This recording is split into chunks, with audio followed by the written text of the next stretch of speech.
capas musculares, ¿no? 3 capas musculares. Estas 3 capas musculares son la oblicua interna, circular media y longitudinal externa, ¿ya? Son 3 capas musculares y ahora vamos a ver por qué. Esto tiene su explicación, tiene su importancia.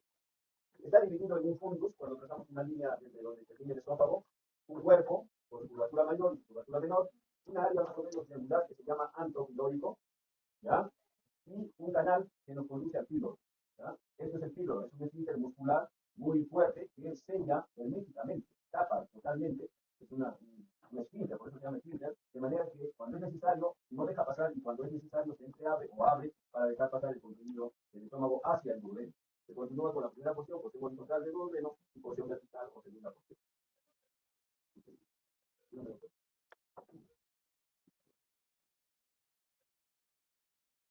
Se puede ver que hay una mucosa donde está el epitelio digestivo, ¿tá? Y una submucosa, la capa muscular y finalmente la pelota debajo de la capa muscular.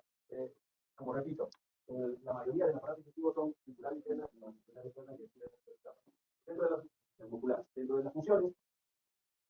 Gracias. La función de motilidad. Motilidad viene de motriz, o sea, del movimiento que tiene el estómago. ¿Ya? Función de secreción, la función de digestión y la absorción. Vamos a ver que cada uno tiene sus componentes y sus fases.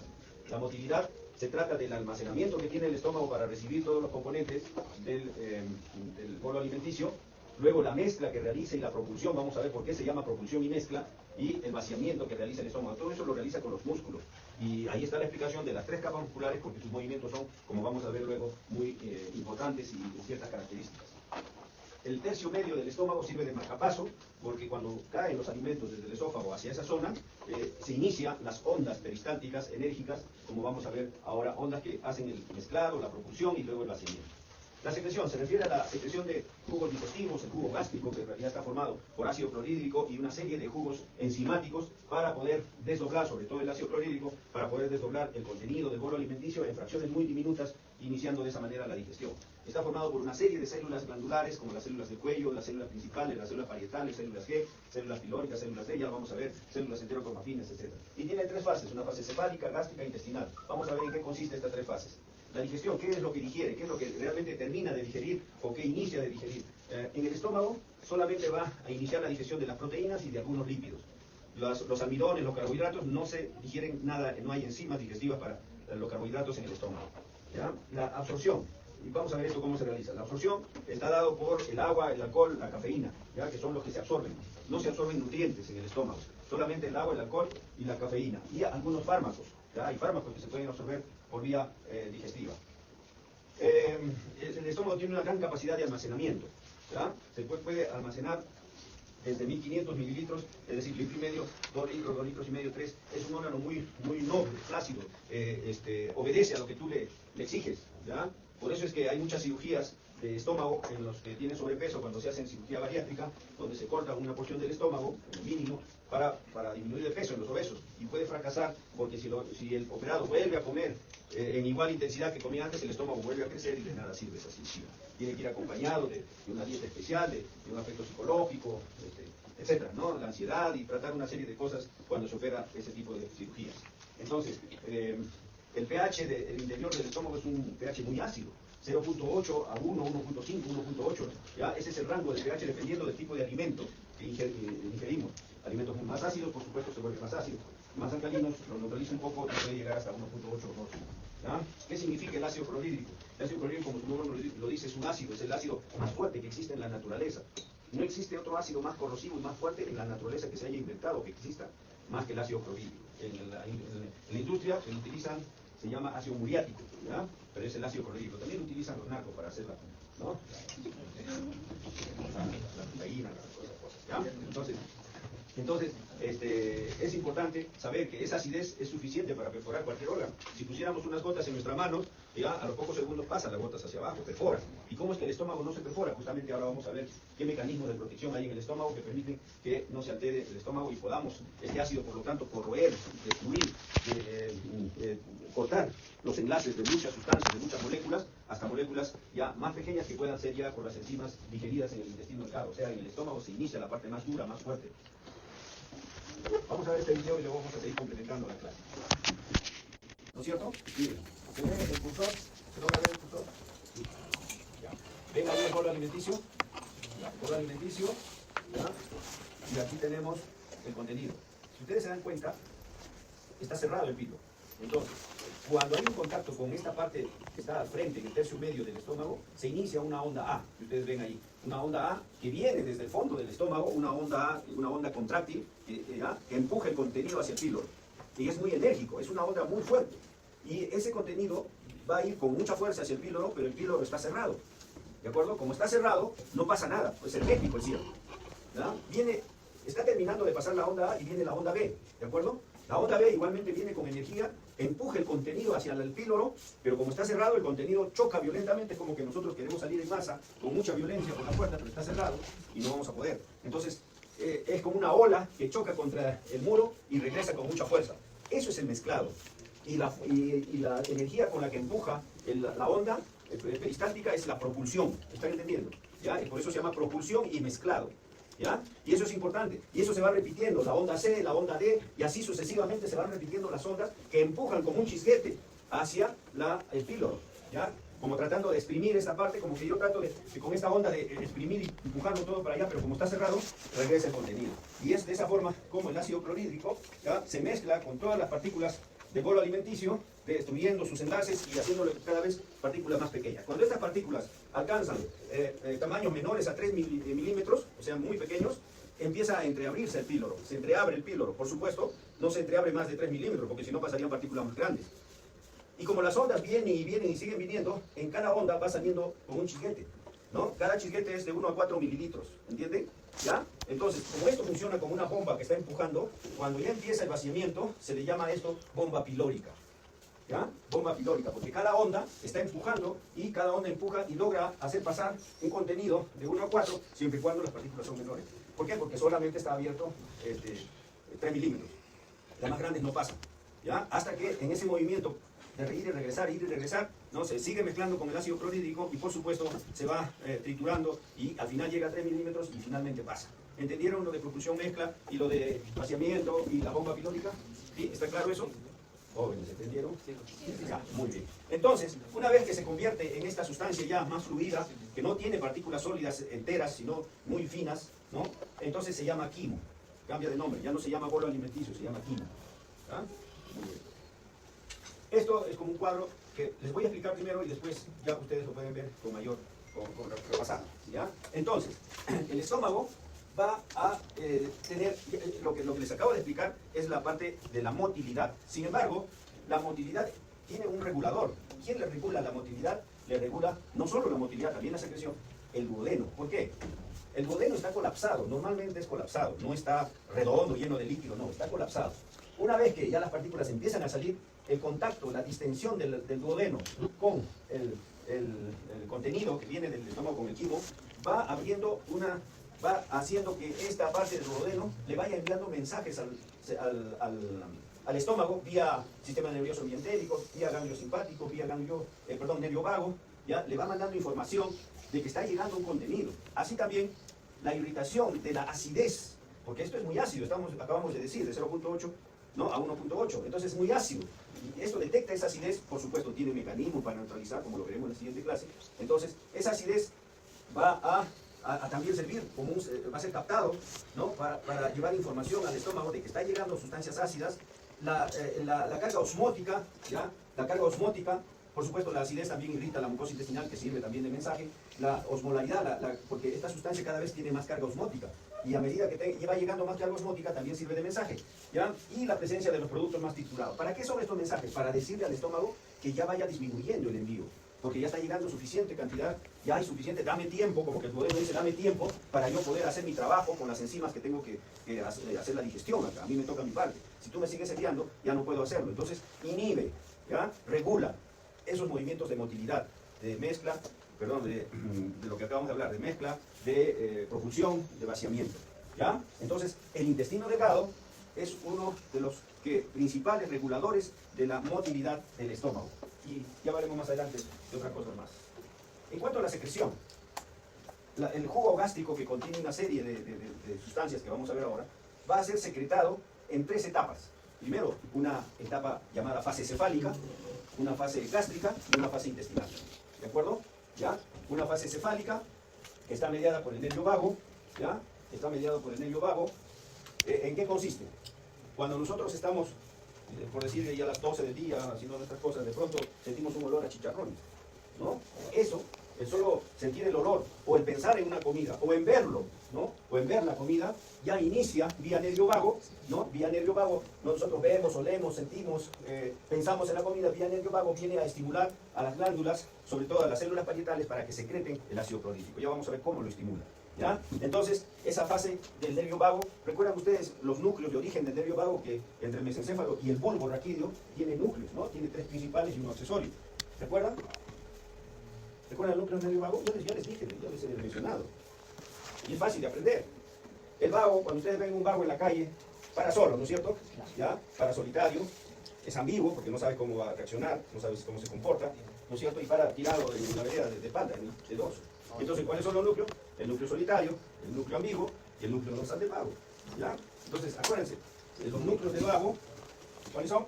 Solitario, ambiguo, por lo que así para un vago, ¿no es cierto? Relaciones. ¿Ya? La medicina es muy fácil, es la carrera más fácil que existe, ya les he dicho. Solo hay que relacionar, mucha lógica, ¿ya? Pero por supuesto con información. Entonces, vía vago va a estimular la secreción, hasta un 20% del total de la secreción gástrica, ¿ya? Entonces, inclusive, cuando estás en tu cuarto estudiando y llega mediodía, vas a almorzar, la mamá, con solo decirte, está servido el almuerzo, tú ya piensas en el almuerzo, ¿ya? Y vas a empezar a secretar en el estómago. Ya llegas con una fase secretada de un 20%. Y esto se demostró, Pavlov lo demostró en un experimento que se llama el reflejo condicionado, ¿no es cierto? Esto lo han visto en biología, donde él abrió una boca en el estómago del perro y le acostumbró al perro que cada vez que sonaba una campanita, comía, le daba comida, ¿no? Llegó el momento en que sonaba la campanita, no le daba la comida, pero su estómago secretaba, empezaba a secretar cantidad de alimento. De esa forma se prueba la fase cefálica de la secreción gástrica. ¿Ya?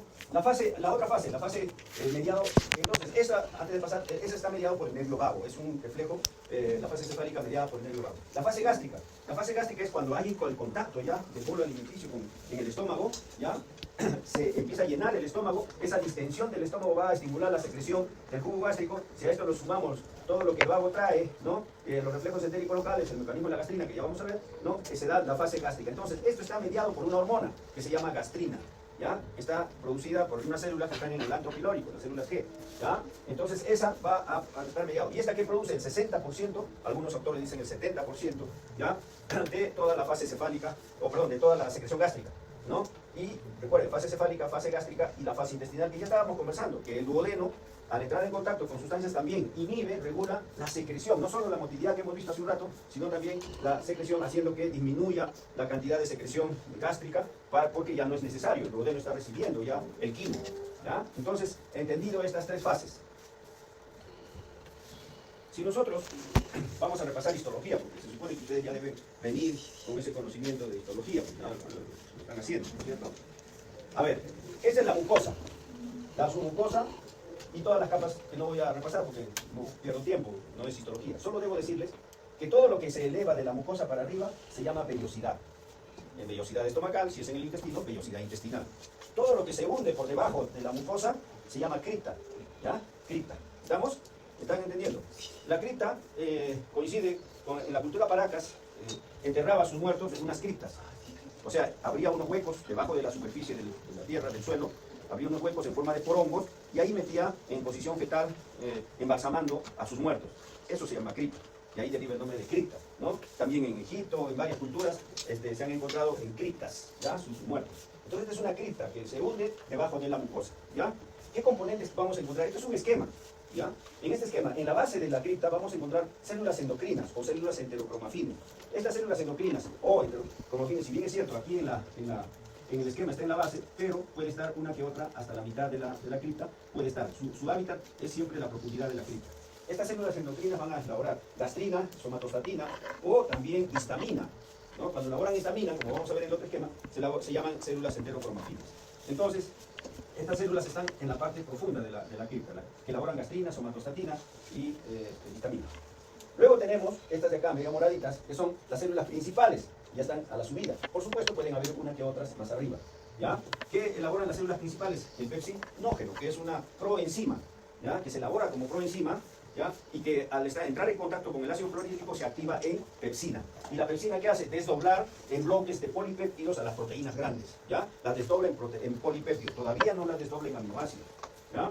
Entonces, de esa manera, ¿ya? Va a contribuir el estómago elaborando pepsinógeno gracias a las células principales. Si seguimos hacia arriba, estas células medias anaranjaditas son las células parietales. Y estas células son, digamos, el motor de la secreción gástrica porque van a elaborar el ácido clorhídrico, ¿ya? El ácido clorhídrico más el factor intrínseco. El factor intrínseco es una proteína que va a salir a la superficie estomacal para proteger a la vitamina B12 que llega con las carnes, con las proteínas.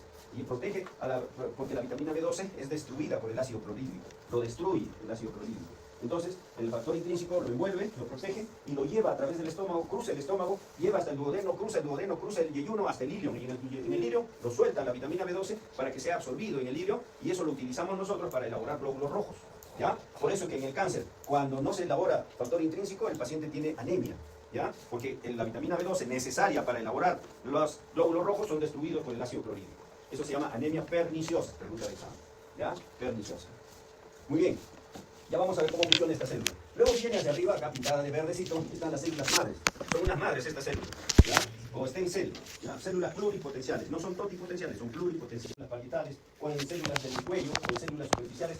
Según van cumpliendo su ciclo de vida, estas células se van descamando, van muriendo, y estas células madres las van reemplazando por mitosis, convirtiéndose en nuevas células especializadas. Por eso se dice pluripotenciales. Y eso está más o menos a la mitad, un poco más arriba, de la cripta. ¿Entienden? Esas son las stem cell.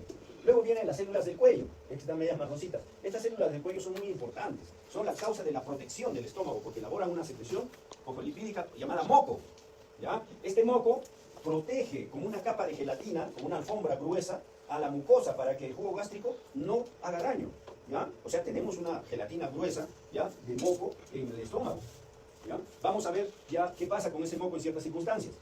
Luego tenemos las células de la superficie, ya doblando ya la superficie, que elaboran bicarbonato, bastante bicarbonato, que se mezcla con el moco, se mezcla de manera que el moco protector es un moco alcalino, ¿ya? Es un moco alcalino para que el ácido clorhídrico sea neutralizado y no pueda hacernos ningún daño.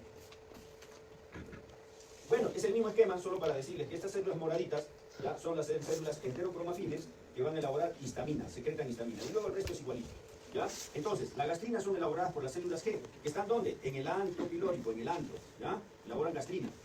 El pepsinógeno por las células principales, la histamina por las células enterocromafiles, la somatostatina por las células D, y el ácido clorhídrico por las células parietales.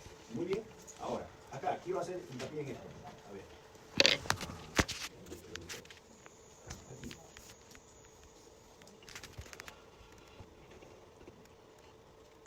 Si ustedes ven, esta célula de color amarillo, o naranja amarillo, es la célula parietal, ¿ya? Este es un esquema para explicarles lo siguiente. Esa neurona que ustedes ven está representando al vago, ¿ya? ¿Cuáles son los núcleos del vago?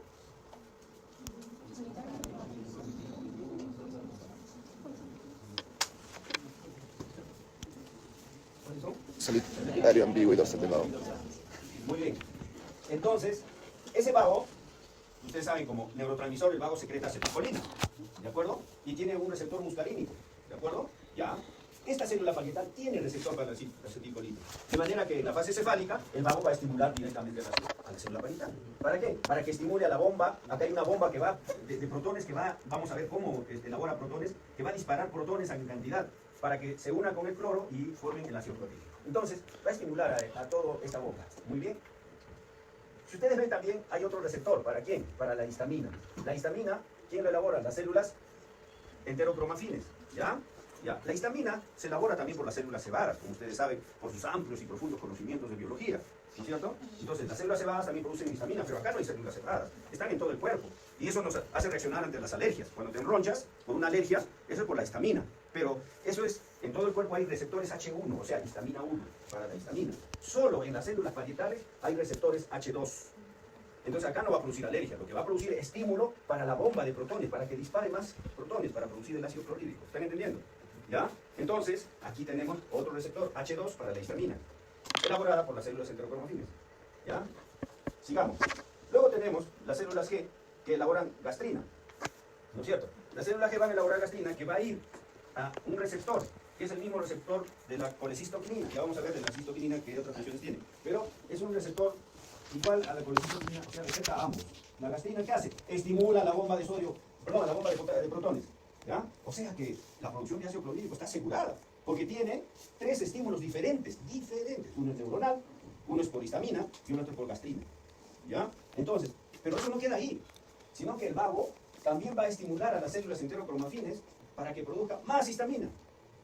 Por eso es que cuando estás ansioso, preocupado, tienes problemas, no le llega la regla, ¿no? Entonces estás ansioso, no sabes qué hacer, ¿ah? No sabes qué hacer, ya empieza a arderte el estómago, porque el vago está estimulando vía, ¿no? Vago a las células enterocromafines para que produzcan más histamina, y también está estimulando a su receptor para que produzca más protones, más histamina. ¿Están entendiendo? Miren, miren, entonces, esta célula enterocromafín recibe otros estímulos adicionales a lo que ella misma hace. Entonces, la producción de ácido clorhídrico está recontra asegurada. Por eso es que es muy común que el 80-90% de la población tenga gastritis, porque hay múltiples motivos para tenerla. Por cualquier motivo podemos producir ácido clorhídrico en exceso. ¿Ya? Entonces, recuerden, si yo como 10, se producirá como 10 ácido clorhídrico. Si yo como 20, se producirá como 20. Si como 50, se producirá como 50 ácido clorhídrico. Si como 100, se producirá como 100, porque el estímulo es directamente proporcional al estímulo del contenido gástrico. ¿Entendieron eso? Eso es fisiología. ¿Ya? La somatostatina es una hormona, como ven ustedes acá. La somatostatina es una hormona que a todos inhibe, se opone a todos. Siempre nos falta en el salón. En mi salón había uno que se apellidaba Contreras. Su apellido todavía era igualito a lo que era él, Contreras. Decía, ¿en qué están de acuerdo para oponer? ¿No? O sea, y Contreras daba la contra todo, ¿ya? La somatostatina es así, neutraliza, disminuye la producción de gastrina, la producción de histamina, a las células parietales y la bomba de protones para que produzca menos protones, y por supuesto, cuando se eleva la producción de ácido clorhídrico, estimula la producción de somatostatina. Pregunta de examen: cuando se aumenta la producción de ácido clorhídrico, estimula la producción de somatostatina. ¿Tiene lógica o no? Tiene lógica. ¿Para qué? Para que frene ya, pues, porque hay suficiente ácido clorhídrico. ¿No es cierto? Tiene lógica, todo es con lógica. Es muy sencillo, solamente lógica. Muy bien. Entonces, ya que entendieron eso, entienden esto ya, es lo máximo, son lo máximo ustedes. La producción de ácido clorhídrico, ¿cómo se produce? ¿Cómo es que la célula parietal ya no está de amarillo, ahora está de verde? ¿Ya? ¿Cómo es que la célula parietal produce el ácido clorhídrico? Muy bien.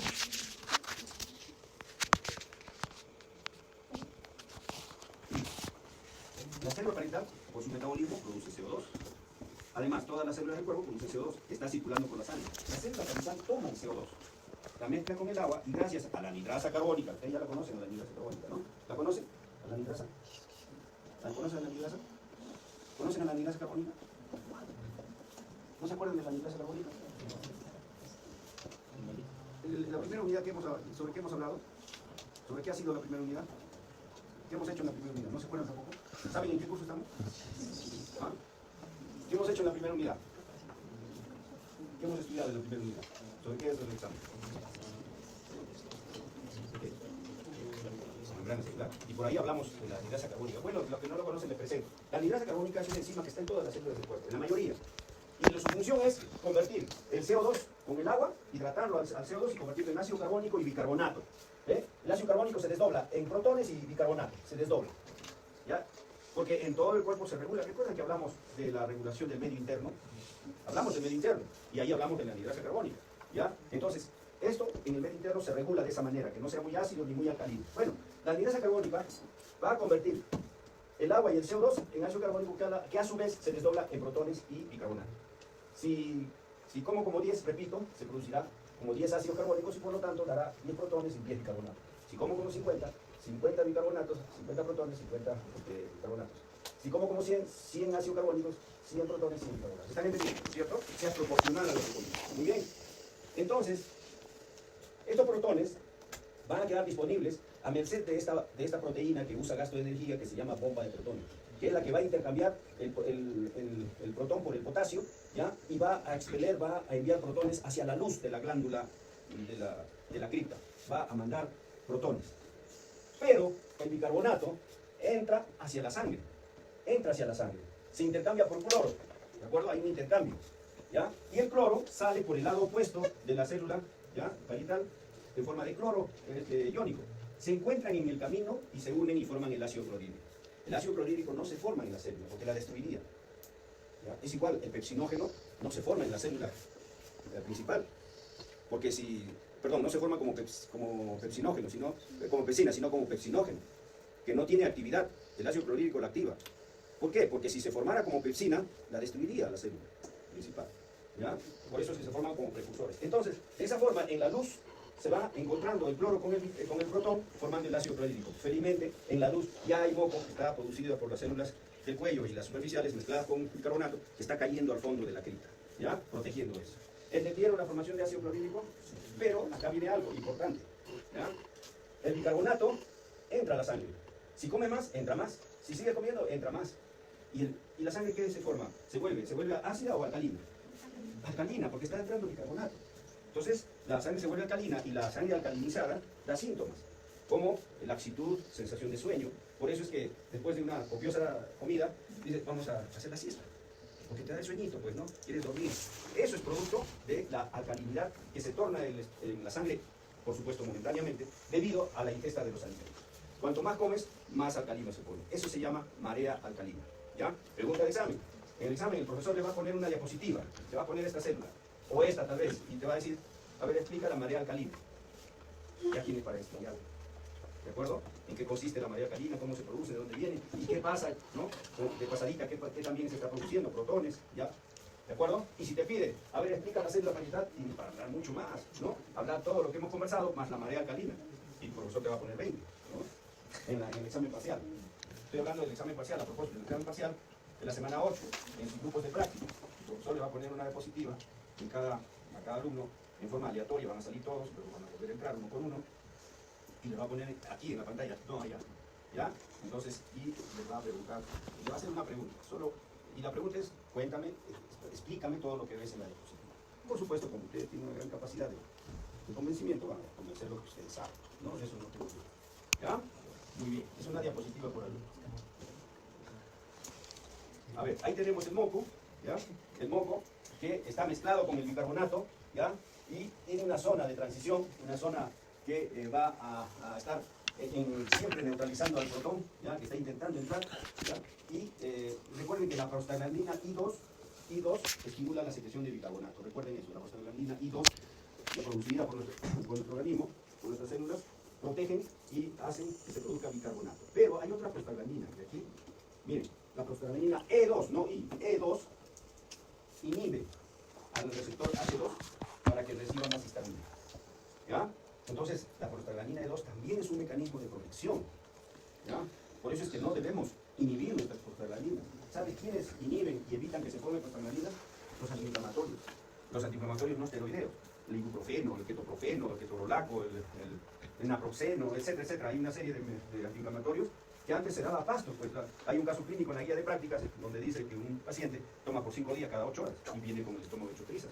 Porque como no hay protección, ¿no? Las prostaglandinas no han sido producidas, esto queda a su libre albedrío. Y también lo otro, la producción de moco se interrumpe porque no hay prostaglandinas y el estómago se perfora, se hace heridas, ¿ya? Una gastritis ulcerosa y luego se puede perforar, ¿ya? Entonces, por eso es que antes hubo un tiempo en que no había médico que no recetara ibuprofeno a pastos. Luego se vieron los efectos. Por eso el ibuprofeno ahora lo que se recomienda es usar máximo 2 días, en casos excepcionales 3 días, ¿ya? Y cada 12 horas. Antes se decía cada 8 horas porque su farmacología, cuando lleguen fármaco van a ver que su mecanismo de acción de los antiinflamatorios no esteroideos son de 8 a 10 horas, entonces se usaba cada 8 horas. Pero ahora la FDA recomienda usar solamente cada 12 horas, siempre y cuando, y en la medida de lo posible evitar el uso de ellos. Porque hay otros antiinflamatorios que no inhiben las prostaglandinas que se pueden usar, como son los COPSIP, Celecoxib, etcétera, etcétera, una serie de medicamentos. ¿Ya? Bueno, ¿qué más? ¿Para qué? Y recuerden, ¿ah? Entonces, hay 2 prostaglandinas protectoras en la próstata y en todos los órganos hay prostaglandinas protectoras, en el riñón, en el corazón, en los pulmones, ¿ya? A medida que vayamos avanzando en el estudio de la fisiología, vamos a ver que hay prostaglandinas protectoras en todo el cuerpo. Por eso es que las prostaglandinas nunca se pueden inhibir. A ver, acá.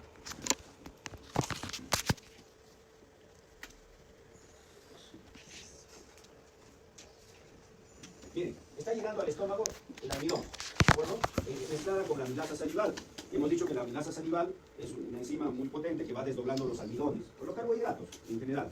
Lo va desdoblando en destrina, en maltosa, ¿no? En exosas, etc. Lo va desdoblando en moléculas grandes todavía.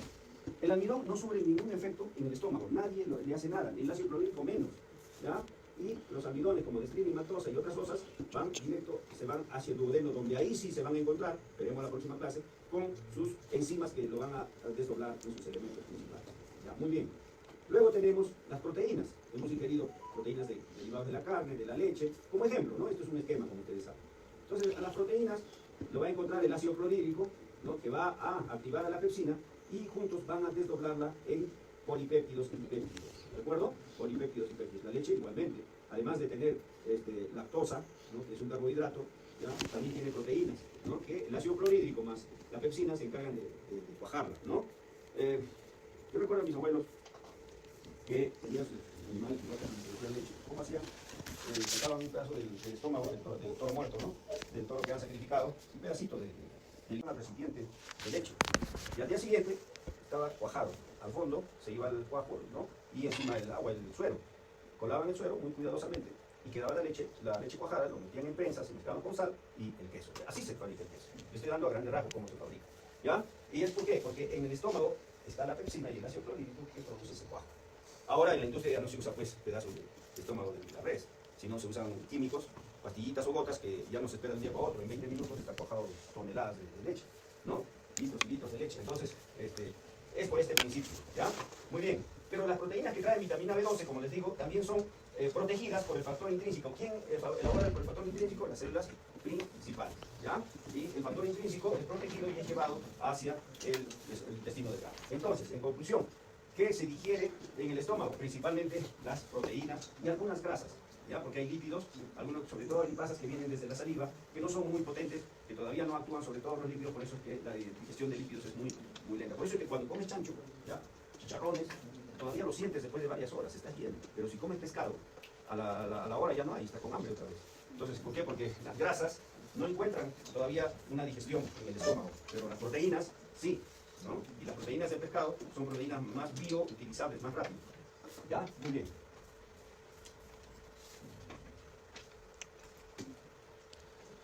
Ya este esquema ustedes lo ven. La absorción, ¿qué se absorbe? ¿Qué se absorbe? Se absorbe agua, alcohol, cafeína y algunos fármacos. Nada más. ¿Ya? No se absorbe más en el estómago. ¿Ya? Entonces, ya esto hemos hablado. Y acá está un resumen de todas las células, de lo que produce cada una de las células. ¿Ya? Muy bien, las células K producen el péptido inhibidor gástrico, las células I, colecitopinina, las células S, secretina. La próxima semana vamos a ver dónde están estas células. Están principalmente en el duodeno, que es lo que ya entra en acción a este nivel. Y solo para decirles que esta bomba de protones, a ver acá, esta bomba de protones y este receptor pueden ser inhibidos por algunos fármacos. Hay farmacología, pero para que vayan con una idea, ¿no? Estos receptores, hay fármacos que bloquean estos receptores, ¿no? Como la ranitidina, famotidina, que se usan como tratamiento para las úlceras gástricas, ¿no? O la gastritis. Y otras que bloquean a la bomba, son más selectivos, ya más quirúrgicos, ya no van a los receptores, porque si tú bloqueas esto, queda este receptor, y se desvía el estímulo y igualito, pasa un tiempo y ya no te hace nada la ranitidina ni los otros medicamentos, porque ya se desvía el estímulo y igualito empiezan a producir ácido clorhídrico. Entonces, lo más efectivo ahora se usan otros medicamentos como el omeprazol, lasoprazol, etcétera, que actúan sobre la bomba de protones. A ver, muy jóvenes, eso es todo. Voy a aprenderle un poco, ¿ya? En la semana 7.